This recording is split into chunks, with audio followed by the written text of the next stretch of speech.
माफ कीजिए, कुछ कारणों की वजह से हम वीडियो नहीं दिखा सकते। भारत में ऐसे कई गुरुद्वारे और ऐतिहासिक स्थान हैं जो समय की मात, देख रेख की कमी या सिखों के उस क्षेत्र से पलायन कर जाने के कारण खंडहर बन चुके हैं। इनमें से कई स्थान गुरु साहिबान की यात्राओं उदासी से जुड़े हैं। यहाँ भारत के कुछ ऐसे गुरुद्वारों और ऐतिहासिक स्थलों की जानकारी दी गई है जिनकी स्थिति जर्जर है या जो उपेक्षित है। 1. गुरुद्वारा गुरु नानक देव जी, लेह लद्दाख के सुदूर इलाके। लद्दाख में पत्थर साहिब तो बहुत प्रसिद्ध है, लेकिन लेह और कारगिल के बीच कई ऐसे स्थान हैं जहां गुरु नानक देव जी रुके थे। वहां छोटे छोटे स्मारक या थड़ा साहिब बने हुए थे जो अब देख रेख के अभाव में पत्थरों के ढेर या खंडहर जैसे दिखाई देते हैं। 2. राजस्थान के रेगिस्तानी इलाकों के गुरुद्वारे। गुरु नानक देव जी अपनी दक्षिण यात्रा के दौरान राजस्थान के कई गांवों से गुजरे थे। बीकानेर और जैसलमेर के कुछ पुराने गांवों में ऐसे छोटे स्थान, धर्मशालाएं हैं जो कभी गुरु नानक की याद में बने थे, लेकिन अब वे रेत में दबे हुए या टूटी फूटी दीवारों के रूप में मौजूद हैं।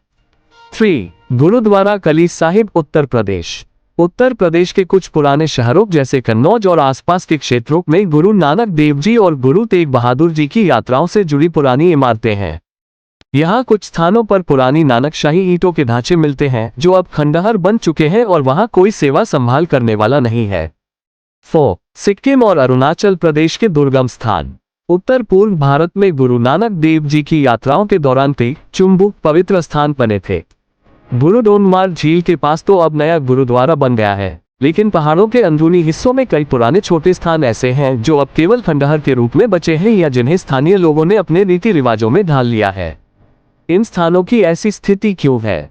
प्रवास माइग्रेशन। कई छोटे गांवों से सिख परिवार शहरों की ओर चले गए, जिससे पुराने गुरुद्वारों की सेवा करने वाला कोई नहीं बचा। कार सेवा का प्रभाव। अक्सर पुरानी ऐतिहासिक इमारतों को कार सेवा के नाम पर गिराकर नया मार्बल का ढांचा खड़ा कर दिया जाता है। इस प्रक्रिया में असली ऐतिहासिक खंडहर या पुरानी वास्तुकला खत्म हो जाती है। अभिलेखों की कमी। कई स्थानों का लिखित इतिहास स्पष्ट न होने के कारण शिरोमणि गुरुद्वारा प्रबंधक कमेटी (SGPC) या अन्य संस्थाएं उन तक नहीं पहुंच पाती। सरकारी उपेक्षा। भारतीय पुरातत्व सर्वेक्षण (ASI) के पास भी सिखों से जुड़े इन छोटे ऐतिहासिक स्थलों का पूरा रिकॉर्ड नहीं है। हम क्या कर सकते हैं? आजकल कई युवा सिख इतिहासकार और हेरिटेज वॉक चलाने वाले लोग इन गुमनाम खंडहरों को खोज रहे हैं।